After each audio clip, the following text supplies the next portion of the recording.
Donc si on veut être exemplaire, c'est-à-dire donner des signaux à toute la population pour pouvoir, dire que la rénovation thermique est possible, qu'elle est faisable, eh bien, il faut commencer par les écoles.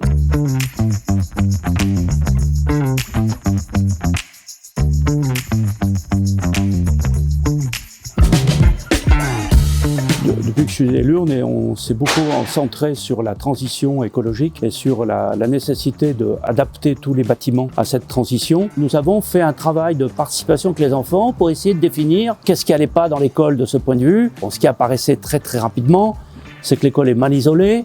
Et donc notre objectif, ça a été d'obtenir un confort thermique qui puisse permettre à tous de travailler dans de bonnes conditions.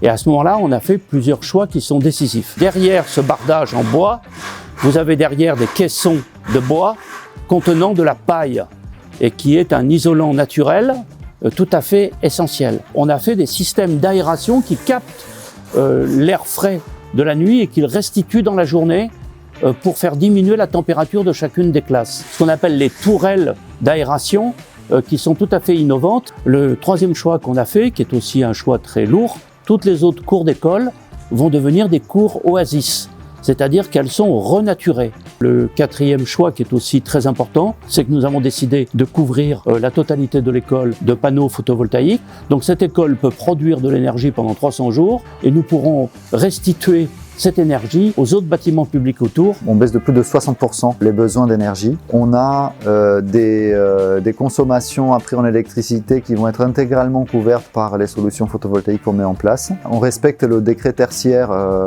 bien avant la lettre. On est en BPOS rénovation. Le système est le suivant, c'est que si vous voulez profiter du maximum de subventions, vous devez avoir eu le maximum d'ambition.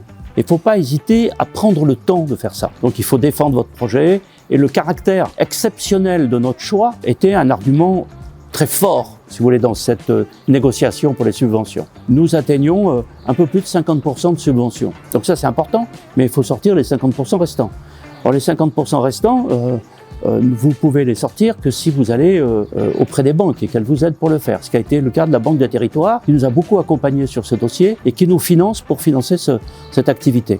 La différence entre la Banque des Territoires et les autres banques, la Banque des Territoires, elle a une mission de service public. Et la Banque des Territoires nous a accompagnés pour nous dire ça peut être très utile, d'où notre discussion là, de montrer ce que vous faites pour convaincre les autres acteurs publics que c'est possible. La Banque des Territoires anticipe cette vision qu'on est plusieurs à porter d'un fonds national de rénovation des écoles et des bâtiments scolaires. Il faut donc que toutes les écoles puissent être rénovées. C'est ça ce message que nous portons en faisant cette rénovation ici. Pour montrer d'abord qu'on peut la faire dans le dispositif actuel qui nous est proposé, mais que cela appelle plus de coordination, plus de soutien, plus de coopération entre les acteurs.